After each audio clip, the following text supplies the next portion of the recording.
क्या आपकी भी गाड़ी टोटल लॉस हो गई है और इंश्योरेंस कंपनी अप्रूवल के नाम पे लटकाए पड़ी है और आपको महीने गुजर गए हैं, आपसे बोला जा रहा है ठीक है अप्रूवल आएगा अप्रूवल आएगा, लेकिन आता कुछ नहीं, बस मिलता है तारीख पर तारीख, तारीख पर तारीख मिलती रही है। तो ऐसी सिचुएशन में हमें क्या करना चाहिए, ऐसे क्या स्टेप्स ले जिसकी वजह से हमारा क्लेम फास्ट हो, क्योंकि भाई पीछे से ईएमआई वाला हमारी बाट लगा हुआ है, गाड़ी की ईएमआई भी भरनी है हमने, वो कह रहा है ईएमआई दो, इंश्योरेंस कंपनी कह रही है भैया अप्रूवल आने दो। इसी टॉपिक पे आज की इस वीडियो में बातचीत होने वाली है, तो प्लीज वीडियो को बिना स्किप किए लास्ट तक आपने जरूर देखना है, तभी सारी चीजें आपको सही से समझ आएंगी।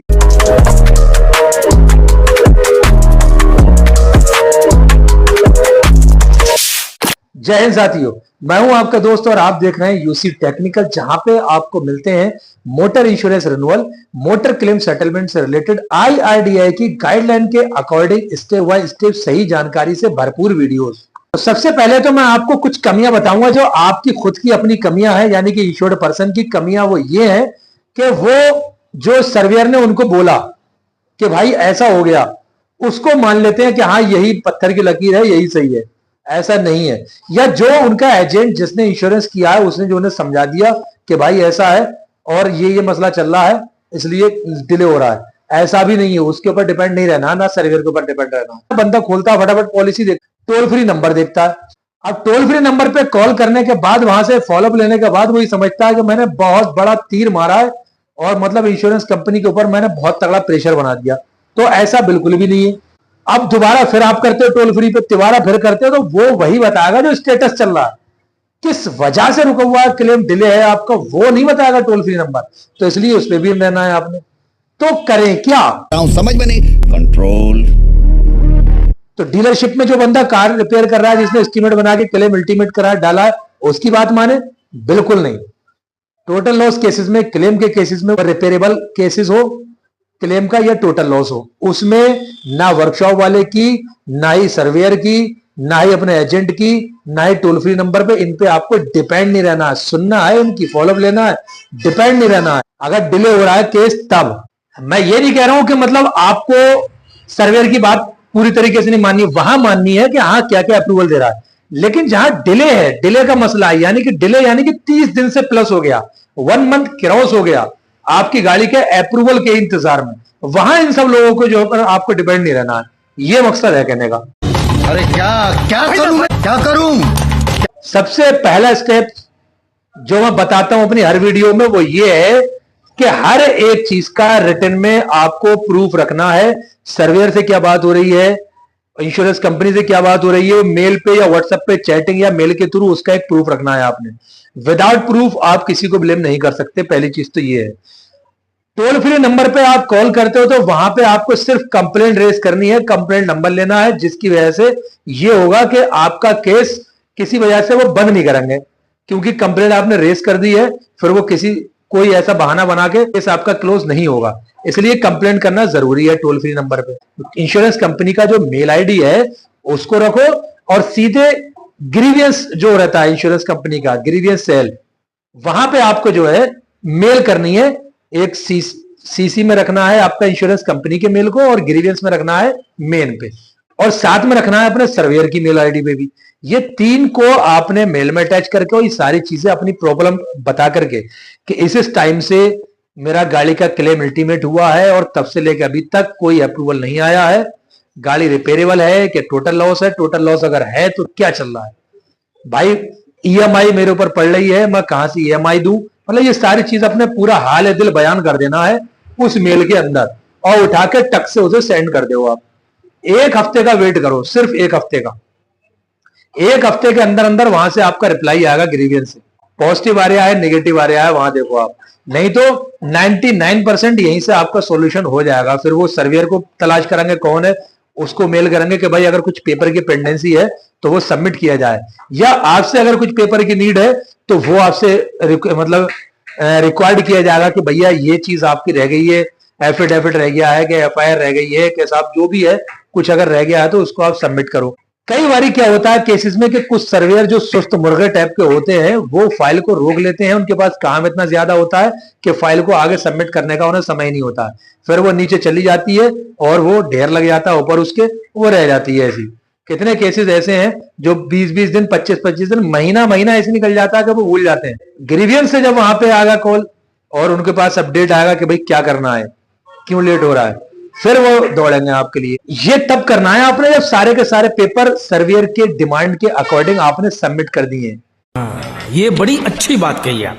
फिर वही बात कि रिटन में प्रूफ होना बहुत जरूरी है हर चीज का। रिटन में प्रूफ नहीं है तो सर्वेयर डायरेक्टली बोल देगा कि भाई मैंने तो कुछ लिया ही नहीं है, इनसे उन्होंने कुछ दिया ही नहीं है मुझे, अभी ये रह गया, ये रह गया, ये रह गया। बात तो सही है। तो इन चीजों को सबको अपने पास प्रूफ को कलेक्ट करते रहना है। अगर यहां पे भी नहीं बन रहा है, यहां पे भी नहीं बन रहा है, तो आपको फिर रखना है सीसी में ग्रीवेंस को और फिर जाना है आपको IRDAI में, बीमा भरोसा IRDAI में जाकर के आपको वहां 2 में रखना है उस मेल को और सीसी में रखना है इसको ही, जिसने आपको रिप्लाई दिया, अटैच करके यहां भेजना है, आगे को सेंड करना है।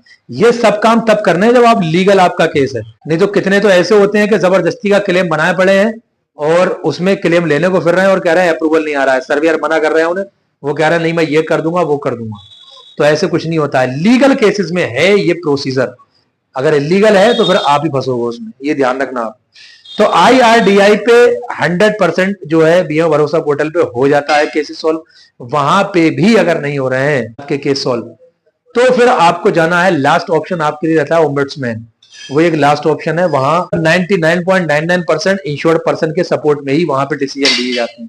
ये सारी चीजें मैं लगातार वीडियो में रिपीट करता रहता हूं, बताता रहता हूं। अभी ये मैंने दोबारा इसलिए बताई आपको, अभी मेरे पास एक कॉल और आया था, एक भाई का मैसेज आया था कि सर 3 महीने हो गए हैं और कोई किसी तरह का कोई रिप्लाई नहीं आया, मैंने सारे पेपर जमा कर दिए हैं लेकिन कोई बताने को तैयार ही नहीं है कि आखिरकार होना क्या है। बस ये बता दिया कि टोटल लॉस होगी आपकी, और साथ में ये बोल रहा है कि यार मेरे ऊपर EMI वाला प्रेशर बना हुआ है बहुत ज्यादा। तो आपको EMI बिल्कुल नहीं देनी है, मैं बता दूं आपको। जब अगर आपकी गाड़ी मेजर लॉस हो गई, टोटल लॉस में जा रही है, EMI आपने देनी ही नहीं है। आपने सीधे जो आपका फाइनेंस डिपार्टमेंट है, जो लोन विभाग है जिससे आपने लोन कराया गाड़ी पे, उसको एक लेटर दो बना करके, फिजिकली भी जाके दो और मेल में ही भेजो कि भाई आप इंश्योरेंस कंपनी से कोऑर्डिनेट करो, आप जो भी पेमेंट होगा वो आपको जाएगा, मैं आज से कोई भी आपको EMI पे नहीं करूंगा। ये आपको इस तरह से भेजना है। अगर आपको लेटर फॉर्मेट नहीं पता क्या लिखना है तो आप मुझे व्हाट्सएप करो, मैं आपको जो है बना के दूंगा लेटर का फॉर्मेट। उसके लिए यहाँ बैठा हूं मैं, नीचे डिस्क्रिप्शन में व्हाट्सएप का नंबर है, वहां से उठाओ, सेव करो और अपनी प्रॉब्लम बताओ। क्योंकि आपकी जो इंश्योरेंस कंपनी पे करेगी, पैसा देगी, वो तो उसको देगी ना पहले, लोन वाले को। बचेगा तो आपको मिलेगा, तो फिर आप क्यों देने में लगे हो पैसा उसको यार, दबा क्यों दे रहे हो? अगर हाँ पैसा एक्सेस है तो देते रहो, कोई परेशानी नहीं है आपको। और एक बहुत बड़ी बात आपको हम बता दें, अगर 30 दिन से ऊपर इंश्योरेंस कंपनी लगाती है और सारे के सारे डॉक्यूमेंट जमा है, फिर भी वो टाला मटोल कर रहे हैं, तो वहां पे पेमेंट के टाइम पे इंश्योरेंस कंपनी को इंटरेस्ट के साथ में डिले जो किया है उसके साथ पैसा देना पड़ेगा। टोटल ID भी तो आएगी, उसके साथ इंटरेस्ट भी आएगा। अब वो कैसे आना है, क्या आना है, वो सब आप मुझे बताओ। अगर आपके साथ ये हादसा हुआ है, व्हाट्सएप पे आकर के मैं आपको उसका पूरा लीगल प्रोसीजर बताऊंगा, किस तरीके से इनसे इंटरेस्ट लेना है। इंश्योरेंस कंपनी वालों से अगर इन्होंने डिले किया है, इन्होंने अपनी तरफ से, आपकी तरफ से ना हो, बस इनकी तरफ से होना चाहिए तब। और लेकिन सारे प्रूफ होना चाहिए, हर एक चीज का, कब कब कौन सा पेपर दिया, इन्होंने जो मांगा उसका सब प्रूफ होना चाहिए, तभी होगा, अदरवाइज नहीं हो सकता। तो अगर आपको लगा हो कि वीडियो में जानकारी आपको सही लगी, 1-8% नॉलेजेबल बात कही इसमें, तो एक लाइक करके वीडियो पर जरूर जाना। साथ ही चैनल पे पहली बार आए तो चैनल को सब्सक्राइब कर देना और अपने फ्रेंड सर्कल में इसको शेयर जरूर करना। क्या मालूम आपके किसी एक शेयर से किसी का नुकसान होने से बच जाए। और गाड़ी चलाते टाइम बहुत सारी चीजों का आपको ध्यान रखना। मैं बता दूं, आजकल जो प्रूफ मांगते हैं ना, ये जो इन्वेस्टिगेशन आती है, तो थोड़ा सा आपको ये करना पड़ेगा, थोड़ा सा आप भी, जब ये चकाने बनना है तो आप क्यों चकाने नहीं बन रहे हो, आप होशियारी क्यों दिखा रहे हो? डैश कैम लगा के रखो आप गाड़ियों में अपने, बहुत ज्यादा महंगा नहीं होता है डैश कैम भाई, 2000-2500 रुपए, 3000 से स्टार्ट हो जाता है। अच्छा डैश कैम मिल जाएगा आपको, वो लगा के रखो ना, सारी रिकॉर्डिंग रहेगी, उठा के तुरंत मुंह पे मारो, सर्वेयर जैसी आ रहा है दिखाओ भाई, पकड़े, कोई मतलब ही नहीं है। अब कुछ ना कुछ कहीं ना कहीं तो आप चूक रहे हो इन चीजों को। कोई ऐसा रास्ता मत दो जिसकी वजह से आपके क्लेम को ये डिनाई करने की कोशिश करें या डिले करें। डैश कैम आपको कौन सा खरीदना है, किस तरीके से खरीदना है, आपको यहाँ पे लिंक मिल जाएगा, वीडियो पर ही लिंक दिखता होगा, आप जो है वहां से उसको खरीद सकते हैं अगर चाहे तो, और अपनी गाड़ी में लगा सकते हैं। ये आपके लिए एक बहुत बड़ा प्रूफ बनेगा, बहुत बड़ा प्रूफ आपके क्लेम सेटलमेंट में। फिर भी अगर कहीं कुछ समझ नहीं आया है तो आप जैसा कि मैंने कहा डिस्क्रिप्शन में व्हाट्सएप का नंबर देता हूं हमेशा मैं, वहां जाइए, वहां मुझसे कांटेक्ट करिए, मैं आपको पूरा समझाने के लिए यहां बैठा हूं। मिलते हैं फिर किसी नेक्स्ट वीडियो में नेक्स्ट टॉपिक के साथ में। दुआ में याद रखना। जय हिंद।